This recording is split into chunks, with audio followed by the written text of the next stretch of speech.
സുചേട്ടാ നമസ്കാരം. നമസ്കാരം.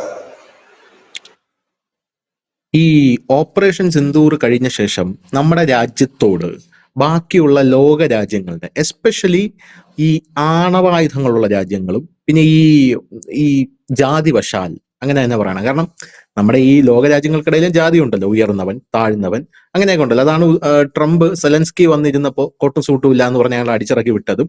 അതേസമയം പണമുള്ളവന്റെ അടുത്ത് പോകുമ്പോൾ ഈ ജാതിയൊക്കെ ഇതിന്റെ ബേസിസിലാണ്. ലോക രാജ്യങ്ങൾക്കിടയിൽ പണമുള്ളവന്റെ അടുത്ത് പോകുമ്പോൾ ട്രംപ് കുമ്പിട്ട് നിന്ന് അവൻ ഇനി നൈറ്റ് ഇട്ടുകൊണ്ട് വന്നാൽ ഒരു പ്രശ്നമില്ല എന്നൊക്കെ രീതിയിലൊക്കെ നിൽക്കുന്നതും. അപ്പൊ ആ ജാതി വശാൽ ഉയർന്ന രാജ്യങ്ങൾ, യൂറോപ്യൻ രാജ്യങ്ങൾ, സോക്കോൾഡ് പുരോഗമനം പേറുന്ന രാജ്യങ്ങൾ, ഈ രാജ്യങ്ങളൊക്കെ നമ്മളോട് ഒരു അകൽച്ച കാണിക്കുന്നുണ്ട്. പ്രഥമ ദൃഷ്ടിയാൽ നമ്മളോട് അവർ സൗഹൃദത്തിലാണെങ്കിലും അന്തർധാരയിൽ കൂടെ യവന്മാരൊക്കെ തരേണ്ട പണിയൊക്കെ കൃത്യമായിട്ട് തരുന്നുണ്ട്. അതിന്റെ ഉദാഹരണമാണ് ഈ നാറ്റോ നമുക്കെതിരെ രംഗത്തെത്തുന്നത്. പക്ഷേ ഓപ്പറേഷൻ സിന്ദൂറാണ് ഇതിന്റെ ബേസ്മെന്റ് എന്ന് പറയുന്നത്. അവർ രംഗത്തെത്തുന്നത് വേറെ വിഷയങ്ങൾ പറഞ്ഞിട്ടാണ്. കാരണം യവന്മാരിങ്ങനെ വളർന്നു വളർന്നു പോവുകയാണ്. ഇപ്പൊ റഷ്യയുമായിട്ട് ടൈപ്പ് ഉണ്ടാക്കുന്നു, ചൈനയുമായിട്ട് ടൈപ്പ് ഉണ്ടാക്കുന്നു, ബ്രിക്സ് വരുന്നു, പുതിയ കറൻസി ഇറക്കാൻ പോകുന്നു, IMF ഉണ്ടാക്കുന്നു, വലിയ മാർക്കറ്റ് ഫോഴ്സ് ആണ് ഇവന്മാര്. അപ്പോൾ നമ്മുടെ ഉപരോധങ്ങളൊന്നും ഇവന്മാരുടെ പൂടയിൽ പോലും ഏൽക്കുന്നില്ല. അപ്പൊ ഇങ്ങനത്തെ ഒരു സാഹചര്യം വരുമ്പോൾ ഇവർക്ക് വലിയ അസ്വസ്ഥതയാണ്. അപ്പോ ഓപ്പറേഷൻ സിന്ദൂറാണ് അതിന് ബേസ്മെന്റ് എന്ന് ഞാൻ പറയാനായിട്ടുള്ള പ്രധാനപ്പെട്ട കാരണം, ഈ ഓപ്പറേഷൻ സിന്ദൂറിൽ നമ്മൾ പാകിസ്ഥാന് കൊടുത്ത അടി എത്ര, അതിന്റെ ഗ്രാവിറ്റി എത്രത്തോളം ഉണ്ട് എന്ന് ഇന്ത്യ പുറത്ത് പറഞ്ഞിട്ടില്ല. ഇന്ത്യ അത് പുറത്ത് പറഞ്ഞിട്ടില്ല, ഇന്ത്യ അത് പുറത്ത് പറയുകയില്ല. ഇനി അത് തെളിവ് സഹിതം പുറത്തു വന്നാലും ഇന്ത്യ നിഷേധിക്കുകയുള്ളൂ. കാരണം ഞങ്ങളത് ചെയ്തിട്ടില്ല എന്ന് മാത്രമേ ഇന്ത്യ പറയുകയുള്ളൂ. പക്ഷേ സ്വാഭാവികമായിട്ടും ലോകരാജ്യങ്ങൾക്ക് അറിയാമല്ലോ പാകിസ്ഥാൻ ഏത് അവസ്ഥയിലൂടെയാണ് കടന്നു പോയതെന്ന്. ഇത്ര പ്രതീക്ഷിച്ചില്ല എന്നുള്ളതാണ്. അതിൽ ഏറ്റവും ഗുരുതരമായിട്ടുള്ളതെന്ന് പറഞ്ഞാൽ, ഒരു ആണവായുധമുള്ള രാജ്യം വേറൊരു ആണവായുധമുള്ള രാജ്യത്തെ ആക്രമിക്കരുത് എന്നുള്ള ഒരു ടേംസ് ആൻഡ് കണ്ടീഷൻ ലോകരാജ്യങ്ങൾക്കിടയിലുണ്ട്. പക്ഷെ നമ്മൾ ലോക ചരിത്രത്തിൽ ആദ്യമായി ആണവായുധങ്ങളുള്ള രാജ്യമെന്നല്ല, അവരുടെ ആണവായുധം വേറുന്ന കേന്ദ്രത്തിലടിച്ചു. അപ്പോ ഈ ഓപ്പറേഷൻ സിന്ദൂറിന് ശേഷം നമുക്കറിയാം, നരേന്ദ്രമോദി ഫ്രീ ഹാൻഡ് കൊടുത്തിരിക്കുകയായിരുന്നു സൈന്യത്തിന്. എന്ത് വേണമെങ്കിലും ചെയ്തോ, ഒരു പ്രശ്നമില്ല, ലോക രാജ്യങ്ങളെല്ലാം ഞാൻ ചുരുട്ടിക്കെട്ടിക്കോളാം എന്നാണ് പറഞ്ഞത്. അത് കഴിഞ്ഞിട്ട് നമ്മുടെ ഈ സൈനിക മേധാവിമാരാണ് വന്നിരിക്കുന്നത് ഇതിന്റെ വിശദീകരണം നൽകാനായിട്ട്. അതിനിടയിൽ ഒരാൾ ചോദിച്ചു, ഈ കിരാണ കുന്നുകളിൽ അടിച്ചിട്ടുണ്ടെന്ന് കേൾക്കുന്നല്ലോ, അത് സത്യമാണോ എന്ന് ചോദിച്ചു. അപ്പൊ സൈനിക മേധാവി ചിരിച്ചുകൊണ്ട് പറഞ്ഞു, ഉണ്ടോ, കാരണം അവിടെ അങ്ങനെ ഒരു സംഭവം നിങ്ങൾ ഉണ്ടല്ലേ, അപ്പൊ ഞാൻ നിങ്ങൾ പറയുമ്പോഴാണ് അത് അറിയുന്നത്. എന്നിട്ട് ഇവര് പരസ്പരം അങ്ങോട്ടും ഇങ്ങോട്ടും മുഖത്തോട് നോക്കുക. അപ്പൊ ഭാരതി നേവിയുടെ ചീഫാണ്. അപ്പൊ അദ്ദേഹം ഒരു ചിരി ഉണ്ടായിരുന്നു, അദ്ദേഹത്തിന്റെ ഒരു ചെറിയൊരു പുഞ്ചിരി ഉണ്ടായിരുന്നു ആ സമയത്ത്. ഞാൻ ഈ ശ്രദ്ധിച്ചത്, ഇവര് മൂന്നുപേരും വന്ന് ഈ പറയാനായിട്ട് ഇരിക്കുമ്പോൾ ഏറ്റവും അഗ്രസീവായിട്ട് പറയുന്നത് ഈ ഭാരതി എന്ന് പറയുന്ന, അദ്ദേഹത്തിന്റെ പേര് അങ്ങനെയാണെന്ന് തോന്നുന്നു, ഞാൻ മറന്നുപോയി, എന്ന് പറയുന്ന ചീഫായിരുന്നു, നേവിയുടെ ചീഫ്. അപ്പൊ ഞാനന്ന് സോഷ്യൽ മീഡിയയിൽ വായിച്ചത്, ഇയാൾ എന്തുകൊണ്ടാണ് ഏറ്റവും കൂടുതൽ ദേഷ്യപ്പെടുന്നതെന്ന് നിങ്ങൾക്ക് അറിയാമോ? കാരണം വ്യോമസേനയ്ക്കും കൃത്യമായിട്ട് പാകിസ്ഥാന്റെ മേലെ കയറി മേയാനുള്ളൊരു കൃത്യമായിട്ടുള്ള നിർദ്ദേശം കിട്ടിയിരുന്നു, ആർമിക്കും കിട്ടിയിരുന്നു. അത് കിട്ടാതെ പോയത് നേവിക്ക് മാത്രമാണ്. കറാച്ചിയിലൊക്കെ ചെന്ന് നിന്ന് മിസൈൽ റെഡിയാക്കി വെച്ചുകൊണ്ടിരിക്കുകയായിരുന്നു, എപ്പ അടിക്കട്ടെ എന്ന് ചോദിച്ചോണ്ട്. പക്ഷെ ആ ഒരു ഇത് കിട്ടിയില്ല. കറാച്ചി അടിച്ചു എന്നാണ് നമ്മൾ മനസ്സിലാക്കുന്നത്. പക്ഷെ പാകിസ്ഥാൻ പറയുന്നു ഇല്ല, ഇവിടെ എല്ലാം ഓക്കെ ആണെന്ന് പറയുന്നു. ഇപ്പോഴിതാ ഓപ്പറേഷൻ സിന്ദൂർ എന്ന് പറയുന്ന ആ ഒരു ഇന്ത്യ നിഷേധിച്ച ആ കാര്യം അല്ല, അങ്ങനെയല്ല, സത്യമല്ല, അതല്ല എന്ന് പറഞ്ഞ് ലോക രാജ്യങ്ങൾ ഉപഗ്രഹ ചിത്രങ്ങളോടുകൂടി പുറത്തുവിട്ടിരിക്കുകയാണ്. കിരാന കുന്നുകളിൽ അടിച്ചു. കിരാന കുന്നുകളിൽ അടി എന്ന് പറഞ്ഞാൽ ശക്തമായിട്ടുള്ള അടി കൊടുത്തു. അത് മാധ്യമങ്ങൾ, അന്താരാഷ്ട്ര മാധ്യമങ്ങൾ ഞാൻ വായിക്കുമ്പോൾ അവര് എഴുതിയിരിക്കുന്ന തലക്കെട്ടെന്ന് പറയുന്നത് എങ്ങനെയെന്നറിയാമോ? ഓപ്പറേഷൻ സിന്ദൂർ പാകിസ്ഥാനെ പിടിച്ചു കുലുക്കി, ഒന്ന്. രണ്ടാമത്, കിരാന കുന്നുകളുടെ ചിത്രങ്ങളിൽ നിന്ന് വെളിപ്പെട്ട ദൃശ്യങ്ങൾ പരിശോധിക്കുകയാണെങ്കിൽ പാകിസ്ഥാന്റെ ആണവ കേന്ദ്രങ്ങളെ ഇന്ത്യ വിറപ്പിച്ചു എന്നാണ് എഴുതിയിരിക്കുന്നത്. ഇങ്ങനെ തന്നെയാണ് അന്താരാഷ്ട്ര മാധ്യമങ്ങൾ എഴുതി. ഇവരിങ്ങനെയൊന്നും ഇന്ത്യയെക്കുറിച്ച് എഴുതുന്നല്ല. അപ്പൊ സ്വാഭാവികമായിട്ടും ഇങ്ങനെ ഒരു സംഭവം വരുമ്പോൾ നമ്മുടെ റേഞ്ച് മാറി, നമ്മുടെ ഇത് മാറി. കാരണം ഇനി ഇന്ത്യ എന്ന് പറയുന്ന രാജ്യത്തിന് ഇങ്ങനെ വളരാൻ വിട്ടാൽ ശരിയാവില്ല എന്നുള്ള രീതിയിലേക്ക് കാര്യങ്ങൾ പോവുകയാണ്. അപ്പോ ഈ ഓപ്പറേഷൻ സിന്ദൂറിന് ശേഷം ഇന്ത്യക്ക് വന്നിരിക്കുന്ന ഡ്രാസ്റ്റിക് ആയിട്ടുള്ള ചേഞ്ചസിലൊന്ന് ഇതാണ്, ലോകരാജ്യങ്ങൾ നമ്മളെ ഒറ്റപ്പെടുത്തി തുടങ്ങി. അതിന്റെ ഒരു ഭാഗമായിട്ടാണ് നമ്മൾ ഇതൊക്കെ കാണുന്നത്. യഥാർത്ഥത്തിൽ ഇന്ത്യ കിരാന കുന്നുകളിൽ അടിച്ചില്ല എന്ന് പറയുന്നത് സത്യമാണ്. അല്ല, ഇത് ഈ കിരാന കുന്നുകളിൽ ആണവ നിലയത്തിൽ അടിച്ചു എന്നൊരു വാർത്ത ആദ്യം കൊടുത്ത ചുരുക്കം ചില മാധ്യമങ്ങളൊന്നും ന്യൂസ് ഇന്ത്യ മലയാളം, എനിക്ക് തോന്നുന്നു ആ വാർത്ത ധനുഷാണ് കൊടുക്കുന്നത്. ആ വാർത്ത കൊടുക്കുന്നത്. അന്ന് അതിനോടൊപ്പം തന്നെ ഒരു വീഡിയോ വന്നിരുന്നു. ആ വീഡിയോ അക്ഷരാർത്ഥത്തിൽ ശരിയാണ്. ഇപ്പൊ വന്നിരുന്ന ഉപഗ്രഹ ചിത്രങ്ങളിൽ കാണിക്കുന്ന ആ വീഡിയോയും ഈ വീഡിയോയും കൃത്യമാണ്. ഇപ്പോൾ ഉപഗ്രഹ ചിത്രത്തിൽ കാണിക്കുന്ന ഒരു മലയും ആ മലയിലേക്ക് വന്ന് ബോംബ് പതിക്കുന്നത്, അവിടെ ഇങ്ങനെ പുകച്ചുരുളുകൾ ഉയരുന്നു. അന്നത് നമ്മൾ കൊടുക്കാനൊരു കാരണം എന്ന് വെച്ചാൽ അന്നത്തെ യുദ്ധസമയത്താണ്. അന്നിപ്പോ കിട്ടുന്ന വിഷ്വൽസിലൊന്നും നമുക്ക് അത്ര വലിയ ഗ്യാരണ്ടി ഒന്നും പറയാൻ കഴിയില്ല. അത് പലയിടത്തും നിന്ന് പല സോഴ്സിൽ നിന്ന് കിട്ടുന്നതാണ്. ഇത് സത്യമാണോ കള്ളമാണോ എന്നറിയില്ല. അന്നേരം കിട്ടുന്ന സാധനങ്ങൾ ആ ഒരു കുറഞ്ഞ സമയത്തിനുള്ളിലാണ് നമ്മളൊരു ഒരു ചെറിയ ഒരു ക്രോസ് ചെക്ക് ചെയ്യാനൊന്നും വേറെ ഇതില്ല, ഒന്നും സാധ്യതയില്ല. പക്ഷെ അന്ന് നമ്മളത് ഉറപ്പിച്ചത് എങ്ങനെയായിരുന്നു?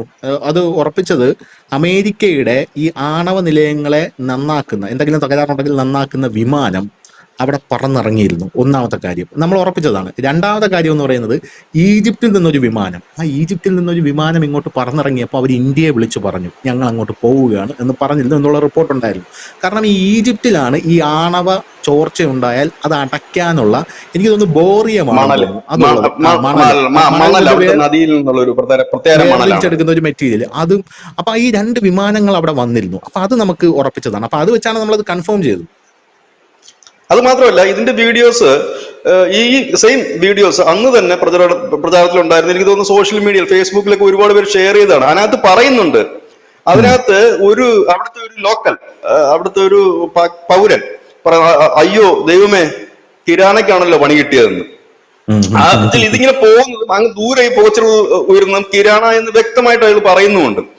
എനിക്ക് തോന്നുന്നു ആ വിഷ്വൽ അടക്കമാണ് അന്ന് ആ വാർത്ത ചെയ്തത്. അന്ന് അതിന്റെ താഴെ ഒന്ന് ഒരുപാട് പേര് ചോദിച്ചു നിങ്ങൾ എന്തിനാ ഇല്ലാത്തതൊക്കെ പറയുന്നെന്ന് ചോദിച്ചു. പക്ഷെ നമ്മൾ പറഞ്ഞ ഒരു കാര്യം പോലും ഇന്ന് വരെ ഇല്ലാത്തതായിട്ടില്ല.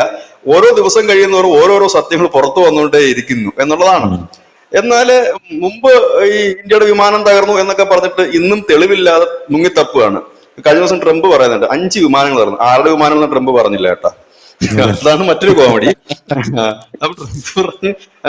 ട്രംപിന് ഇപ്പൊ ഇതൊന്നും അല്ല പ്രശ്നം. ട്രംപിന് ഇത് എങ്ങനെങ്കിലും ഞാൻ ഇതിന്റെ ഒരു സമാധാന ദൂതനാണ്, എല്ലായിടത്തും പറന്നിറങ്ങി യുദ്ധം തീർക്കുന്നവനാണെന്ന് വരുത്തി തീർക്കണം, അതേ ഉള്ളൂ.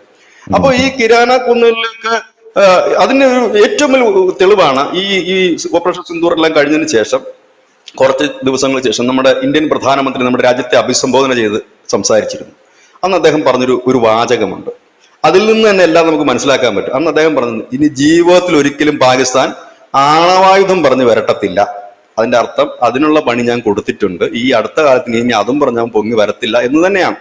ലോകത്തെല്ലായിടത്തും 2 ആണവ രാജ്യങ്ങൾ തമ്മിൽ യുദ്ധം ഉണ്ടാകാറില്ല. അതിന് കാരണം നിയമമല്ല, പകരം 2 കൂട്ടരുടെ കയ്യിൽ വിരിക്കുന്നത് ആണവായുധമാണ്. യുദ്ധം ഉണ്ടായിക്കഴിഞ്ഞാൽ സ്വാഭാവികമായി തന്നെ അത് ഒരു വലിയ അപകടത്തിലേക്ക് പോകും. അതുകൊണ്ട് 2 ആണവ ആയുധങ്ങൾ വഹിക്കുന്ന അല്ലെങ്കിൽ ആണവായുധങ്ങളുള്ള രാജ്യങ്ങൾ തമ്മിൽ യുദ്ധത്തിന് പോകാറ്. പിന്നെ മറ്റ് യുദ്ധ നിയമം എന്ന് പറയുന്ന ഒന്നുണ്ട്. അതായത് ഇപ്പോൾ ഒരു രാജ്യത്തിന്റെ കയ്യിൽ ആണവായുധം ഉള്ളതും മറ്റു രാജ്യത്തിന്റെ കയ്യിൽ ആണവായുധം ഇല്ല എങ്കിൽ ആ രാജ്യത്തിന് നേരെ ആണവായുധം പ്രയോഗിക്കരുത്, ഇല്ലാത്തവരുടെ നേരെ അത് പ്രയോഗിക്കരുത്.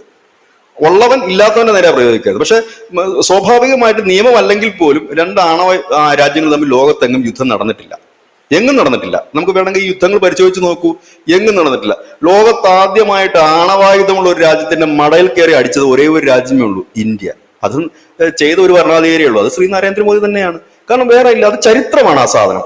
അന്ന് ഇതെന്തുകൊണ്ടാണ് അന്നത്തെ സമയത്ത് അന്തർദേശീയ മാധ്യമങ്ങൾ ഇത് വാർത്തയാക്കാന്ന് വെച്ച് കഴിഞ്ഞാൽ അവർക്ക് നാണക്കേടാണ്. അമേരിക്ക പുലിയാണ്, കടുവയാണ് എന്നൊക്കെ പറഞ്ഞിരുന്നിട്ട് അമേരിക്ക ലോകത്ത് ഒരുപാട് സ്ഥലത്ത് യുദ്ധം ചെയ്തിട്ടുണ്ട്. ലോകത്ത് ഏറ്റവും കൂടുതൽ യുദ്ധം ചെയ്ത രാജ്യം ഫ്രാൻസ് ആണ്. എല്ലാവരും ചെയ്തിട്ടുണ്ട്, പക്ഷെ ആരും ഇങ്ങനെ ഒരു കടുങ്കൈക്ക് മുതിർന്നിട്ടില്ല. അവിടെയാണ് നരേന്ദ്രമോദി പറഞ്ഞത് ഇനി അവന്മാർ ആണവായുധം പറഞ്ഞ് ഇനി വരട്ടാനൊന്നും പോകുന്നില്ല എന്ന്. ക്ലിയർ ആണ്. കാരണം നമുക്കറിയാം, ഒരു ആണവ കേന്ദ്രത്തിലേക്ക് ഒരു ഇത് നടന്നാല്, ഒരു അറ്റാക്ക് നടന്നു കഴിഞ്ഞാൽ അത് വീണ്ടും ശരിയായി വരണമെങ്കിൽ കാലങ്ങളേറെ പിടിക്കും. കാരണം ഇത് ഇടയ്ക്കിടയ്ക്ക് ആ സമയങ്ങളിലെല്ലാം പാകിസ്ഥാനിൽ ഭൂകമ്പം ഉണ്ടായിരുന്നു. അപ്പം ഈ നമ്മുടെ ഇന്ത്യയിലുള്ള സുഡാപ്പികൾ അന്ന് പോസ്റ്റ് ഇട്ടത് പാകിസ്ഥാനിൽ ഇടയ്ക്കിടയ്ക്ക് ഭൂകമ്പം വരുന്നു, അവർ ഓരോ ആണവ ബോംബുകൾ പരീക്ഷിക്കുന്നതായിരിക്കാമെന്നും പറഞ്ഞ പോസ്റ്റ് ഇട്ടത്. പക്ഷെ അതല്ല, ആണവ കേന്ദ്രത്തിന് എന്തെങ്കിലും പറ്റിക്കഴിഞ്ഞാൽ ആ ഏരിയയിൽ ഇടയ്ക്കിടയ്ക്ക് ഭൂകമ്പം വരും. അന്ന് തന്നെ ചില വിദഗ്ധർ അതിനെ കുറിച്ച് എഴുതിയിരുന്നത് ഒരേ റിക്ടർ സ്കെയിലിൽ ഒരേ അളവിലുള്ള, അതായത് 4.5 to 4.1 ആ ഒരു റേഞ്ചിലുള്ള 4.5 ആണ്, ആ റേഞ്ചിലുള്ള ഭൂകമ്പങ്ങളാണ് തുടർ ഭൂകമ്പങ്ങളായിട്ട് ഓരോ ദിവസവും അല്ല. അതിലുള്ള വേറൊരു കാര്യം, ആ സമയത്ത് ഒരു റിപ്പോർട്ട് ഉണ്ടായിരുന്നു, പാകിസ്ഥാൻ ഇന്ത്യക്കെതിരെ ആണവായുധം പ്രയോഗിക്കാനുള്ള ഒരുക്കങ്ങൾ നടത്തുന്നു എന്നുള്ളത്. ഇന്ത്യ ഈ കിരാന കുന്നുകൾ അടിക്കുന്നു എന്ന് പറയുമ്പോൾ വെറുതെ അടിക്കില്ലല്ലോ. അപ്പോൾ പാകിസ്ഥാൻ അങ്ങനെ ഒരു നീക്കം നടത്തിയത് ഇന്ത്യ സ്മെല്ല് ചെയ്തത് കൊണ്ടായിരിക്കുമല്ലോ ഇന്ത്യ പെട്ടെന്ന് അവിടെ അടിച്ചു തകർത്തത്. അങ്ങനെ ആയിരിക്കാൻ സാധ്യതയില്ലേ?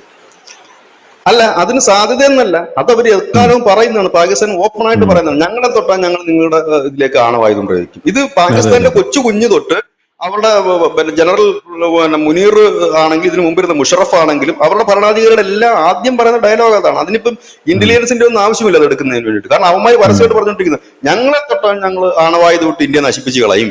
ഇതാണ് അവർ പറഞ്ഞുകൊണ്ടിരിക്കുന്ന കാര്യം. കാരണം അത് ചെയ്യും. കാരണം അങ്ങനത്തെ ഒരു ബോധവും വിവരമുള്ളവന്മാരല്ലാത്തതുകൊണ്ട് അവന്മാരത് ചെയ്യും. യാതൊരു സംശയമില്ലാത്ത കാര്യമാണത്. അപ്പോൾ നമ്മൾ ആദ്യം ഈ വാർത്ത വന്നെന്ന് പറഞ്ഞാൽ, ഇവർക്ക് ആദ്യം ഇന്ത്യ ചെയ്തത് എന്താണെന്ന് വെച്ച് കഴിഞ്ഞാൽ, ഇവർക്ക് ആണവായുധങ്ങളുടെ പ്ലാന്റിൽ നിന്ന് ഈ ആണവായുധങ്ങൾ എടുത്ത് ഈ വിമാനത്തിലേക്ക് അത് ഫിറ്റ് ചെയ്തെങ്കിൽ, അതായത് ആയുധങ്ങൾ എടുത്തത് ഫിറ്റ് ചെയ്തെങ്കിൽ മാത്രമല്ലേ അത് അടിക്കാൻ പറ്റൂ. അതായത് അതിനകത്തിരിക്കുന്ന ആയുധം അത് എടുക്കുന്നതിന് മുമ്പ് അതായത് നമ്മൾ കൃത്യമായി ലളിതമായിട്ട് പറഞ്ഞു കഴിഞ്ഞാൽ, അടുത്തൊരു മാരകായുധം ഇരിപ്പുണ്ട്, അത് പിടിക്കുവാനുള്ള കൈക്കാണ് നമ്മൾ അടി കൊടുത്തത്.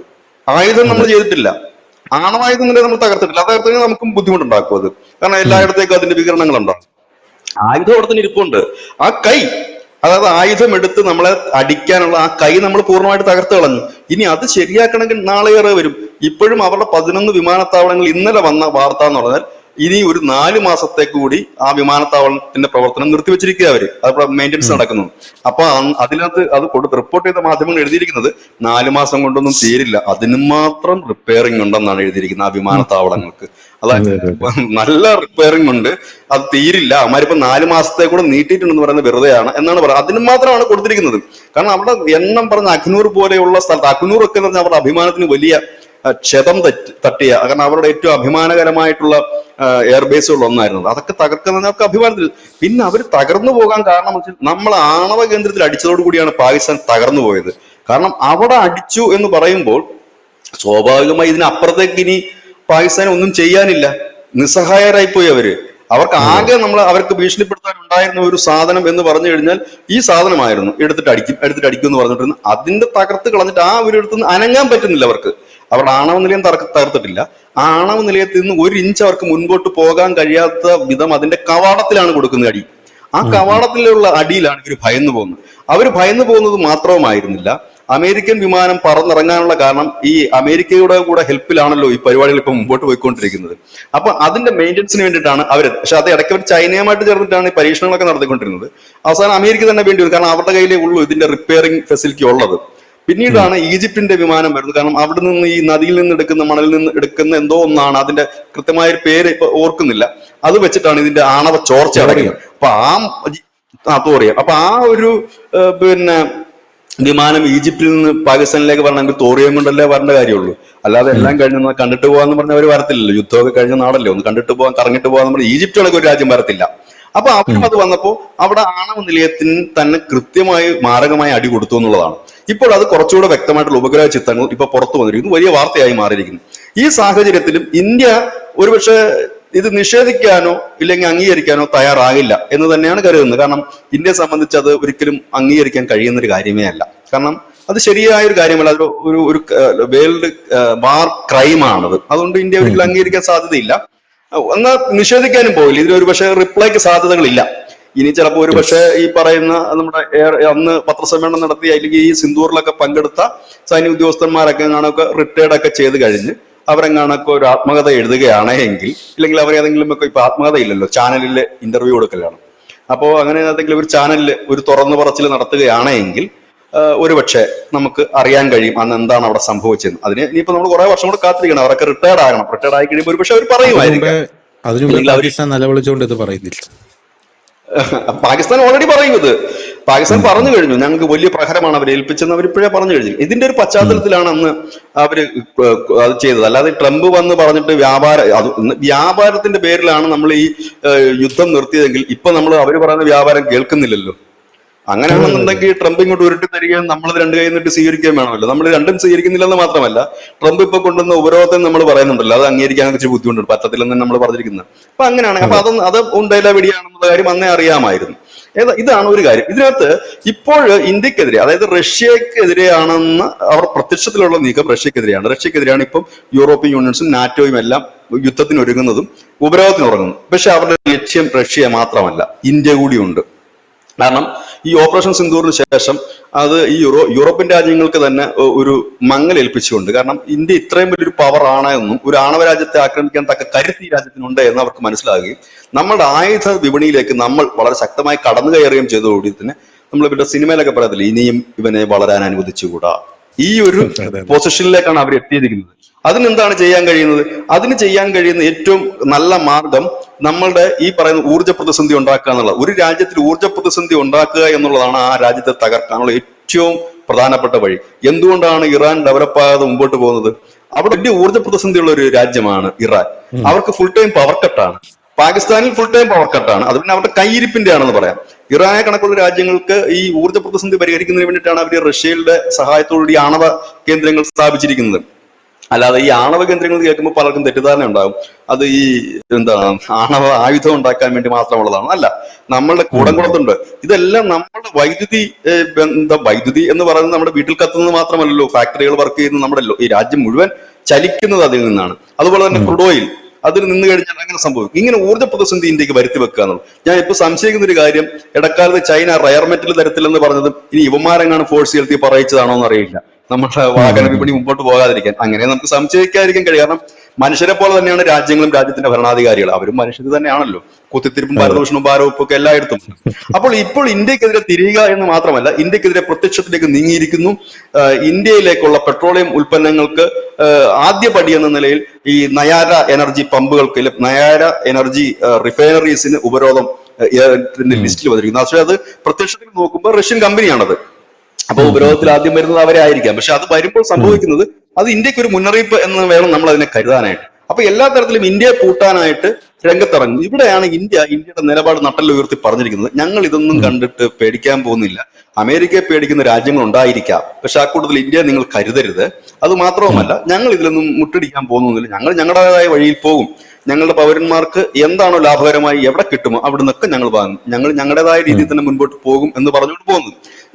ഈ ഒരു നീക്കം കൂടെ ഈ പറയുന്ന യൂറോപ്യൻസിന് പാളിയാൽ അതൊരു ഒന്നൊന്നര പാളലായിരിക്കും.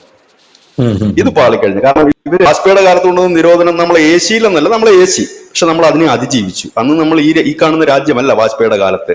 നമുക്ക് ഇത്രയും ഒരു കെട്ടുറപ്പോ, നമുക്ക് ഇത്രയും ഒരു സാമ്പത്തിക അടിത്തറയോ ഇത്രയും ഡെവലപ്മെന്റ്സോ ഒന്നുമില്ലായിരുന്നു. ഇപ്പോ വന്നിരിക്കുന്ന ആ ഒരു ഡെവലപ്മെന്റ്സും കെട്ടുറപ്പും കാര്യങ്ങളുമുണ്ട്. അപ്പോൾ സ്വാഭാവികമായിട്ട് അതിനേക്കാൾ പെട്ടെന്ന് നമുക്ക് അതിനെ അതിജീവിക്കാൻ കഴിയും. നമുക്ക് നഷ്ടം വരില്ല എന്ന് വെച്ചാൽ നഷ്ടം വരും. ഇതിപ്പം ഈ വ്യാപാര ബന്ധം അങ്ങോട്ടും ഇങ്ങോട്ടും നിർത്തി വെച്ചു കഴിഞ്ഞാൽ വലിയ നഷ്ടം തന്നെയാണ് എല്ലാ രാജ്യങ്ങൾക്കും വരുന്നത്. കാരണം ഒരു രാജ്യത്തിന് ഒറ്റയ്ക്ക് ഇതെല്ലാം ഉത്പാദിപ്പിച്ച് പോകാൻ പറ്റില്ല. കാരണം നമ്മളൊരു വിമാനം നിർമ്മിക്കുമ്പോൾ അതിന്റെ മറ്റു കാര്യങ്ങളും പാർട്സുകളും മറ്റും പലയിടത്തുനിന്ന് വരേണ്ടതായിട്ടുണ്ട്. സെമി കണ്ടക്ടർ ചിപ്പുകൾ വരേണ്ടതായിട്ടുണ്ട്. അല്ലെങ്കിൽ മെഡിസിന്റെ അതിനകത്ത് ഉള്ള മെഡിസിന് ചേർക്കേണ്ടതായിട്ടുള്ള ഓരോ ഉൽപ്പന്നങ്ങളുണ്ട്.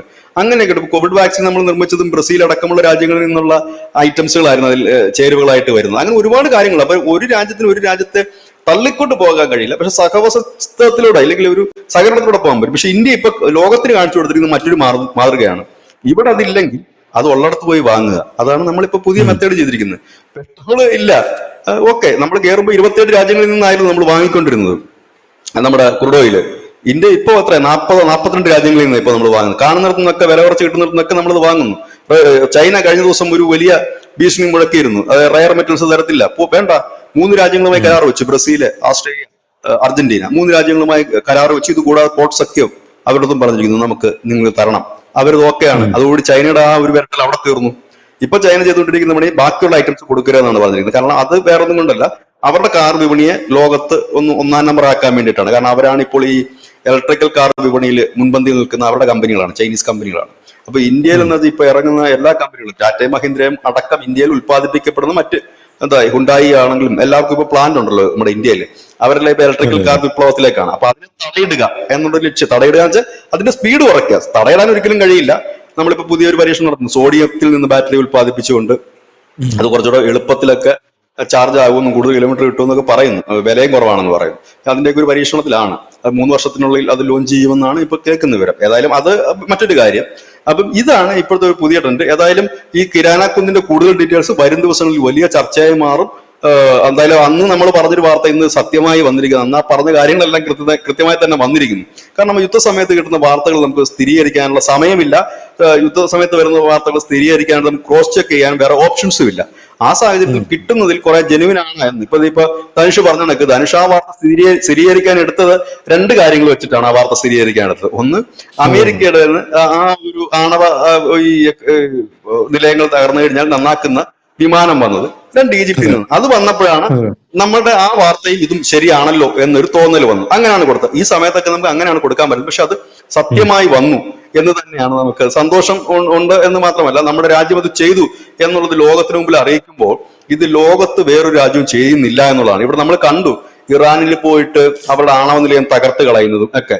എന്നിട്ട് ഇപ്പോഴും എന്താണ് ഇസ്രയേലൊക്കെ പറയുന്നത്, അവരുടെ യുറേനിയം സേഫ് ആണ് ഇപ്പോഴും, ഇനി നമുക്ക് അത് ഉള്ളിടത്ത് പോയി അടിക്കാന്നാണ് പറയുന്നത്. അവരെവിടെ രഹസ്യമായി വെച്ചിരിക്കുന്നു എന്നാണ് പറയുന്നത്.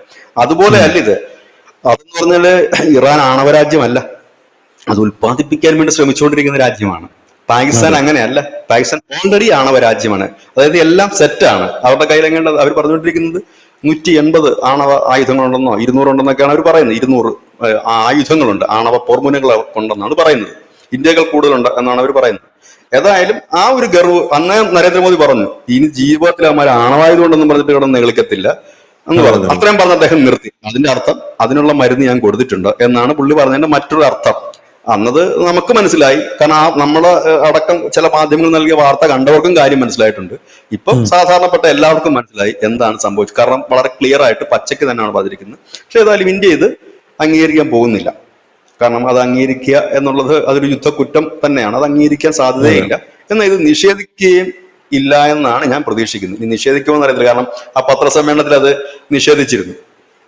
അതുപോലെ ഞങ്ങൾക്ക് അറിയില്ല അങ്ങനെ ഒരു സംഭവം അവിടെ ഉണ്ടെന്ന് തന്നെ. കിരാനാക്കുന്നിൽ അങ്ങനെ വല്ലതും നടക്കുന്നുണ്ടോ ഞങ്ങൾക്ക് അറിയില്ല എന്ന് പറയും. ഇവർ തമ്മിൽ ചിരിക്കുന്നതും ഒക്കെ ആയിട്ടുള്ള വൈറലായിട്ടുള്ള ഒരുപാട് റീൽസും ഒക്കെ അന്ന് ഇറങ്ങിയിരുന്നു.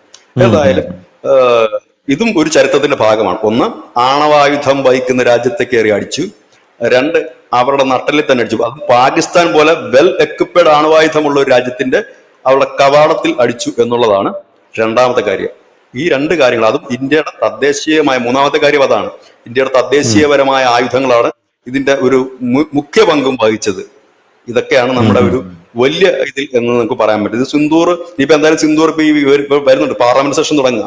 അവിടെ ഈ പ്രതിപക്ഷ ഓപ്പറേഷൻ സിന്ദൂറുമായിട്ട് രംഗത്തെത്തുകയാണ്. അതെനിക്ക് തോന്നുന്നു അവരുടെ ഒരു വാട്ടർലൂ ആയിരിക്കും എന്ന് തോന്നുന്നു. ആ റീസണും കൊണ്ട് പാർലമെന്റ് വരുന്നത്. കാരണം ഈ ജനഹിതത്തിന് എതിരായിട്ടുള്ള കാര്യങ്ങളിലേക്ക് തിരിച്ചുവിടാൻ BJP-ക്കാരെ കഴിഞ്ഞിട്ടുള്ള ആൾക്കാരേ ഉള്ളൂ. ഈ രാഹുൽ ഗാന്ധിന്റെയും കൂടെ ഈ ഓപ്പറേഷൻ സിന്ദൂറും പൊക്കി പിടിച്ച് അവിടെ വന്നിട്ട് തെളിവും കാര്യങ്ങളൊക്കെ ചോദിക്കും. ഇത് നേരെ ബൂമറാങ് ആകും. അതാനുള്ള സാധ്യതകളാണ് കാണുന്നത്. ഇപ്പൊ വീണ്ടും പാർലമെന്റ് സെഷനകത്ത് അവരത് ഉന്നയിച്ച് പ്രശ്നം ഉണ്ടാക്കാൻ വേണ്ടിയിട്ടുള്ള ശ്രമങ്ങൾ ഇപ്പൊ തുടങ്ങിയിട്ടുണ്ട്.